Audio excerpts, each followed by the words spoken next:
In the stunned aftermath of Pearl Harbor, as Japanese naval flags flew high across the Pacific, the Imperial General Headquarters in Tokyo gathered to ask a simple, brutal question. What next? The maps were unrolled, the victories were tallied, but one man, Admiral Isoroku Yamamoto, knew a secret. It wasn't about the ships he'd just sunk. It was about the nation he had awakened. What he told the High Command wasn't just a warning. It was a terrifying admission that a full-scale invasion of the United States was already impossible. The reason why would chill them to the bone, and it had almost nothing to do with the U.S. Army. This is the story of what Japan's High Command said, and what they truly feared when they realized America couldn't be invaded.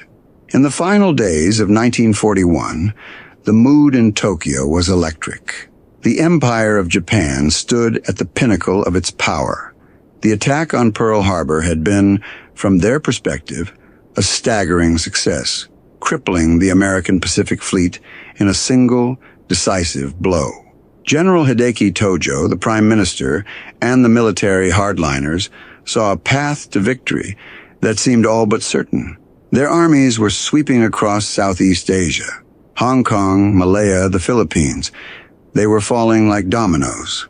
The British were reeling, the Dutch were in disarray, and America, they believed, had just been dealt a knockout punch.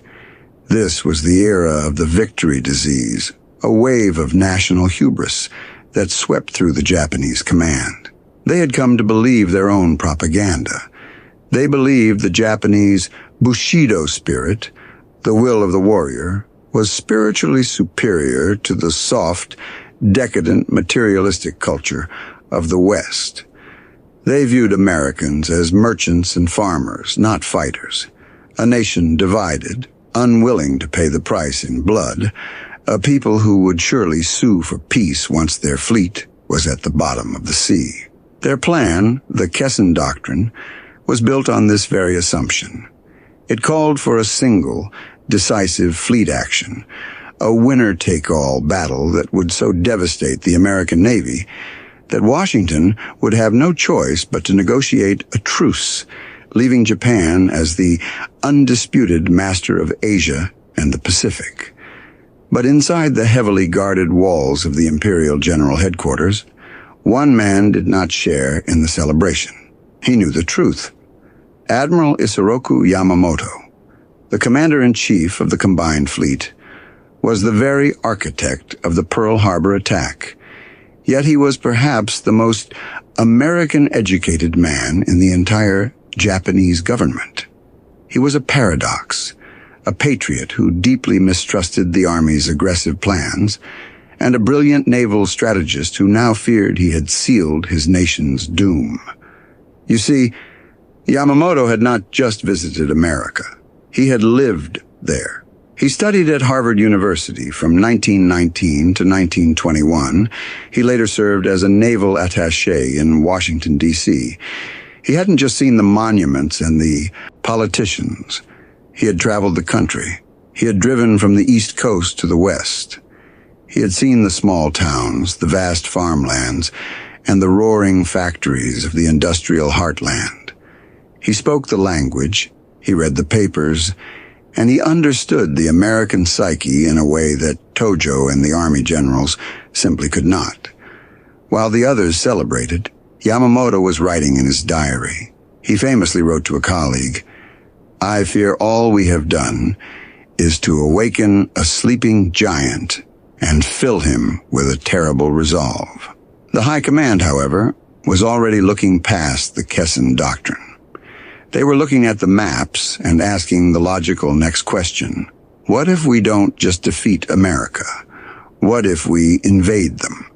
What would it take to land the Imperial Japanese Army on the shores of California? This is where the story truly begins. Because when Yamamoto was pressed on this very question, his answer was not based on naval charts or troop counts. It was based on something he had seen in the hardware stores of Montana, in the fields of the Midwest, and in the stubborn character of the American people. The generals in Tokyo saw America as a target. Yamamoto saw it as a fortress. The first, and perhaps most shocking revelation he presented to them, was not about a new battleship or a secret air base. It was about the American people themselves. In the Japan of the 1940s, the relationship between the people and the state was one of absolute obedience. After the Meiji Restoration, the government had systematically disarmed the populace. The old samurai class had their swords confiscated. Gun ownership was not a right, it was a rare privilege, granted only by the state. The army was the only entity with real firepower. This was the lens through which the Japanese generals saw the world. An army fights an army. The civilians, the Hymen, simply bow to their new masters.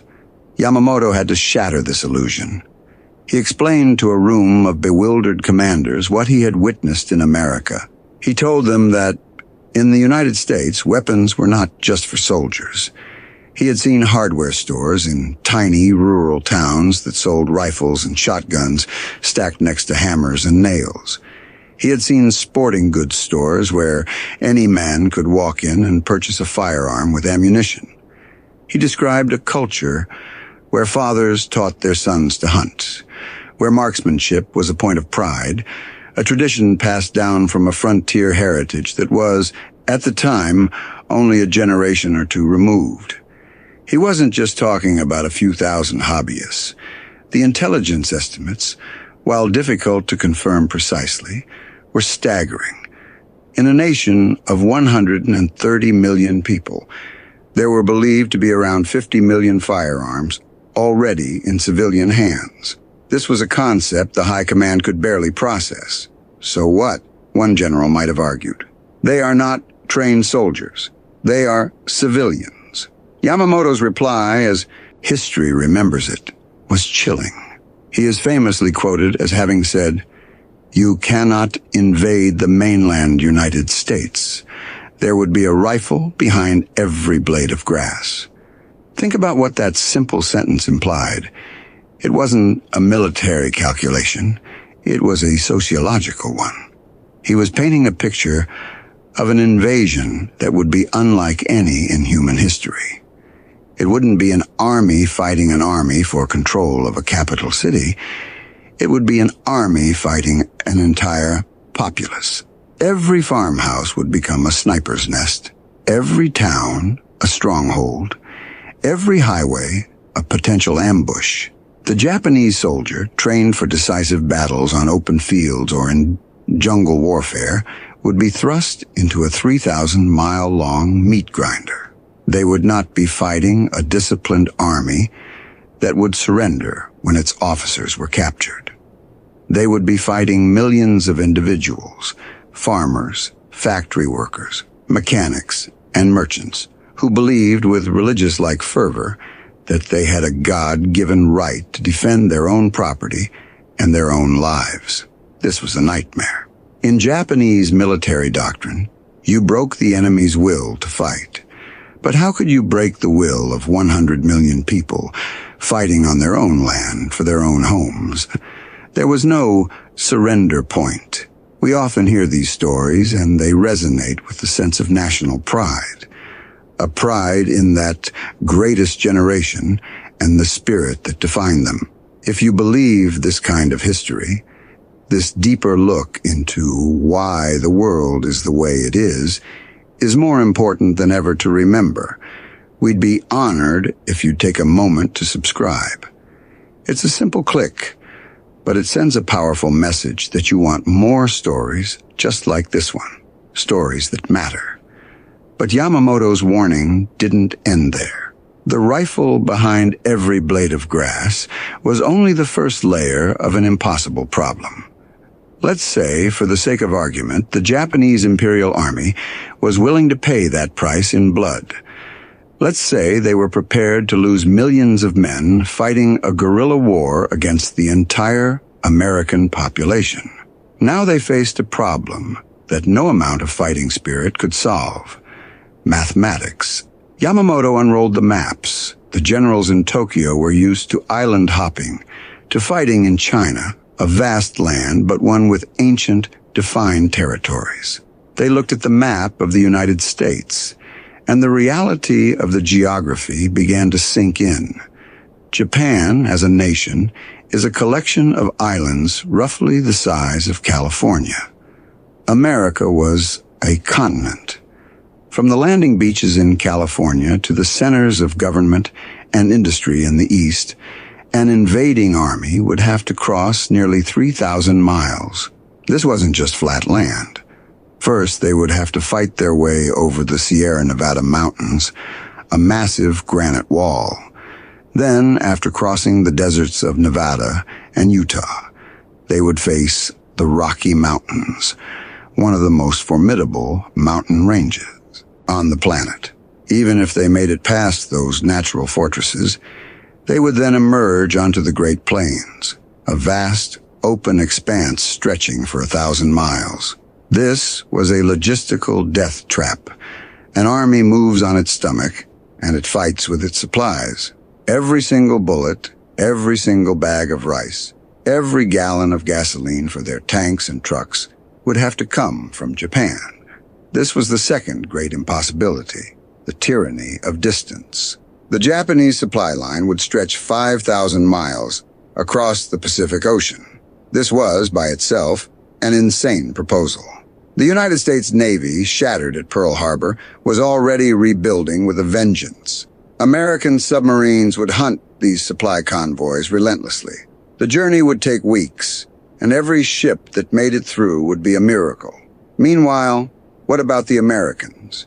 Yamamoto had seen their internal logistics. He had seen the web of railroads that crisscrossed the nation. The United States could move an entire army from New York to California in a matter of days, complete with all its tanks, artillery, and supplies. Japan's rail system was tiny and fragmented by comparison. An invading Japanese army would be stranded. They would be an island of troops in a sea of hostile territory. They would be cut off, starved, and hunted. Every mile they advanced inland would stretch their non-existent supply lines thinner, while the Americans would only get stronger, drawing on the vast, untouched resources of their own continent. An invasion force would not be able to live off the land. The land itself would be fighting them. They would not be able to replenish their supplies. Their supply line would be at the bottom of the Pacific. It was a logistical fantasy. No army in history had ever successfully projected power on such a scale against such a well-defended and geographically massive opponent. And even this, the geography and the logistics, was not the giant Yamamoto truly feared. The true giant, the one he had seen in the roaring fires of Detroit and Pittsburgh, was the one thing Japan could never hope to match. The problem wasn't just that America was big. The problem was what America did. Yamamoto had to explain to the high command that their entire premise for the war was flawed. They believed they could cripple America by sinking its fleet. But Yamamoto knew that America's true power was not in its fleet, in being, but in its capacity to build a new one, and then build another one after that. This was the third and most terrifying impossibility, the arsenal of democracy. Let's put this in perspective with numbers, the kind of hard numbers that would have kept Yamamoto awake at night. In 1941, as Japan prepared for war, their industrial capacity was a fraction of America's.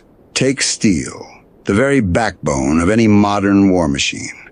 The United States, in 1941, produced about half of the world's steel. Japan's total output was about 10% of America's. Or consider oil, the lifeblood of tanks, planes, and ships. The United States was the world's largest producer, drawing over 60% of the world's entire supply from its own wells in Texas, Oklahoma, and California. Japan, by contrast, had almost no domestic oil. They were completely dependent on imports, the very imports America had just cut off, which is what had forced their hand to attack in the first place. The Japanese high command knew these numbers, but they didn't understand them. They believed their superior spirit could overcome a deficit in material. Yamamoto knew this was nonsense. War, he understood, is ultimately a battle of production, of logistics, of attrition. And in that battle, Japan had already lost. He had seen the automobile factories in Detroit. He told his fellow officers, with no exaggeration, that the American auto industry could, by itself, outproduce the entire war-making capacity of the Third Reich. And he was right. When America turned on the switch, the results were beyond comprehension. The Ford Motor Company, which had perfected the assembly line, built a new factory at Willow Run. At its peak, that single factory was producing a B-24 Liberator bomber every single hour. Think about that. A 4-engine heavy bomber, one of the most complex machines of the age, rolling off the line every 60 minutes, 24 hours a day. Japan celebrated the construction of a new aircraft carrier as a national triumph that took years. American shipyards, like the ones run by Henry Kaiser, were applying assembly line techniques to ships. They were building Liberty cargo ships in a matter of weeks. Then they got it down to days. One ship, the SS Robert E. Peary, was built from the first keel plate to launching in just 4 days and 15 hours. This was the giant. The sleeping giant wasn't just the American military, it was the American factory worker, the engineer, the farmer. It was a system that could pour out a flood of steel, aluminum, and oil, creating a wave of tanks, planes, and ships that would be simply unstoppable. Yamamoto's plan for Pearl Harbor was never to win a long war. It was a desperate gamble. He told the High Command that he could run wild for 6 months or a year. But after that, he had utterly no confidence in victory. He was hoping to inflict a wound so painful, so sudden, that the soft Americans would simply give up. And this led to his fourth, and perhaps most profound, realization. The final, fatal miscalculation made by the generals in Tokyo. They believed the American spirit was weak. Yamamoto, the Harvard man, the student of history, knew they were dangerously wrong. This was the fourth impossibility, underestimating the American character. The Japanese generals, particularly those in the army, were products of the rigid, feudal, and emperor-worshipping Bushido code. To them, the highest honor was to die for the emperor. Surrender was the ultimate shame. They looked at America, a loud, messy, democratic nation, where people argued with their government, where individuals were celebrated, and they saw weakness. They saw a lack of cohesion, a lack of spiritual purity. Yamamoto had seen something entirely different. He had studied American history. He knew about the Revolutionary War, where a ragtag army of farmers and merchants, fighting for a radical idea of liberty, had defeated the greatest military power on earth, the British Empire. He knew about the American Civil War, a conflict that had cost more American lives than almost all their other wars combined, fought with a brutal ferocity over the very definition of their nation. Yamamoto understood that Americans were not motivated by obedience to a god emperor. They were motivated by something the High Command couldn't grasp: individualism, the don't tread on me spirit, the deep, stubborn belief in personal independence and the defense of one's own home. This, he warned, made them the most unpredictable and dangerous of enemies. A professional army, like their own, follows orders. It attacks when told. It retreats when commanded. But a nation of armed civilians fighting on their home soil. They don't follow orders from a distant general. They fight because someone is on their land. They fight for their family, their farm, their town. There is no negotiating. There is no single breaking point. In the Japanese model of war, you capture the capital. You take Tokyo, the emperor surrenders. The war is over. But in America, what would you capture? If you captured Washington, D.C., the government would simply move to Chicago. If you captured Chicago, they'd move to Denver. Every single state, every single county would continue to resist. The war would be endless. So when the generals asked Yamamoto for his final assessment, he laid out the facts. To invade the United States, Japan would need to cross 5,000 miles of ocean, hunted by submarines, to land on a hostile continent. There they would be met on the beaches by not just an army, but by millions of armed citizens with better marksmanship than many of their own soldiers. If they survived that, they would have to fight their way across 3,000 miles of brutal, unforgiving terrain, including two of the world's largest mountain ranges. Their supply lines would be non-existent. And all the while, the American arsenal of democracy, a manufacturing behemoth that dwarfed their own, would be churning out an endless supply of new tanks, new planes, and new ships, arming a populace that was united not by obedience, but by a terrible resolve to never, ever be conquered. The room fell silent. The victory disease was cured. The plan to invade America was quietly shelved, not just as difficult, but as impossible. It's a spirit that many of us still feel today, a connection to that generation's grit. It's a complex topic, and we're curious to hear your perspective. What part of that American character do you think was the most decisive factor? Was it the independent spirit, the industrial toughness, or something else entirely? Please take a moment and let us know in the comments below. We truly value the wisdom and experience our viewers bring, and we read as many comments as we can.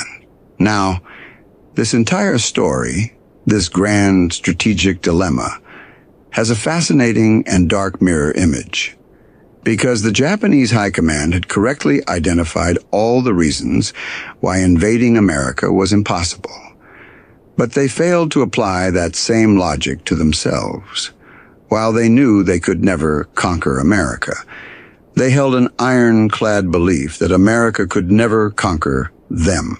This brings us to the final, chilling chapter of this story, the invasion that was planned. As the tide of the war turned, as the sleeping giant woke and began its relentless march across the Pacific, the United States faced the very question Japan had shrunk from. What would it take to invade the Japanese homeland? The plan was codenamed Operation Downfall. It was scheduled for late 1945 and 1946, and it was, in every sense, the Japanese nightmare in reverse, but with one terrible difference. The American plan called for the largest amphibious assault in human history, far exceeding D-Day in scale. It would involve over 1.5 million Allied troops. The first landing, Operation Olympic, would hit the southern island of Kyushu. The second, Operation Coronet, would strike near Tokyo itself. The American planners, men like General MacArthur and Admiral Nimitz, began to run the numbers. They looked at the geography of Japan. They looked at the fanatical resistance they had faced on islands like Iwo Jima and Okinawa, where Japanese soldiers and even civilians fought to the last man, often taking their own lives rather than surrendering. And then they looked at what the Japanese High Command was planning. The Japanese defense plan was called Ketsugo, or Decisive Operation. It was, in essence, a plan for national suicide. Having failed to stop the American war machine at sea, the High Command decided to stake everything on a final, apocalyptic battle on the beaches of their homeland. But this time, they wouldn't just be using their army. They were preparing to enact the very rifle behind every blade of grass strategy that Yamamoto had feared in America. The Japanese government began to mobilize the entire population. They were dissolving schools to put children to work in factories. They were training civilians, women, old men, and boys, not with rifles because they had none to spare, but with bamboo spears, with kitchen knives, with anything that could be used as a weapon. They were forming Patriotic Citizens Fighting Corps. The plan was simple. When the first American soldiers set foot on the beach, every single man, woman, and child, Japan would hurl themselves at the invaders in a final suicidal wave. They were building thousands of kamikaze planes and explosive motorboats, designed not to win the battle, but simply to inflict such a staggering number of casualties that the soft Americans would finally lose their nerve. This was the ultimate tragic irony. The Japanese leaders, who had deemed an invasion of America impossible because of its armed, stubborn populace, were now banking their entire survival on becoming that very thing. When American planners saw this, their casualty estimates were beyond anything the world had ever seen. They projected that the United States alone would suffer 400,000 to over 1 million casualties in the invasion of Japan, with at least 100,000 to 500,000 deaths. Japanese casualties, they estimated, would be in the tens of millions. The entire nation would be destroyed. This was the context in which President Harry S. Truman, who had just taken office after Roosevelt's death, was presented with a choice. On one hand, Operation Downfall, a path that would lead to the deaths of millions, including 1 million of his own men. On the other hand, a new terrible weapon, a secret project that had just been successfully tested in the New Mexico desert, the atomic bomb. The decision to use the bomb on Hiroshima and Nagasaki remains one of the most debated and painful moments in modern history. But to understand it, we must understand the alternative. The alternative was Operation Downfall, an invasion that would have made every other battle in the war look like a skirmish. The Japanese High Command, by embracing the very porcupine strategy they so feared, had inadvertently made the cost of a conventional invasion so unthinkably high that it forced the unthinkable weapon to become a reality. In the end, Yamamoto was right about everything. He was right about the sleeping giant. He was right about the terrible resolve. And he was right that an invasion of a determined, armed, and vast nation was a form of military suicide. His wisdom was in seeing the truth when everyone else was blinded by victory. The tragedy is that his own nation, in its final, desperate moments, was forced to prove his theory correct. The legacy of this story is not a simple one. It's a complex lesson in humility, in the dangers of underestimating an opponent, and in the profound, often terrifying, power of a people united in the defense of their homeland. It's a reminder that the greatest strength of a nation is not always found in its soldiers or its ships, but in its factories, its geography, and in the unshakable character of its people. The stories of that generation, their sacrifices, and their resolve are our shared inheritance. If you enjoyed this deep dive into the why of history, the best way you can support this channel is to share this video. Thank you for your time, and thank you for remembering.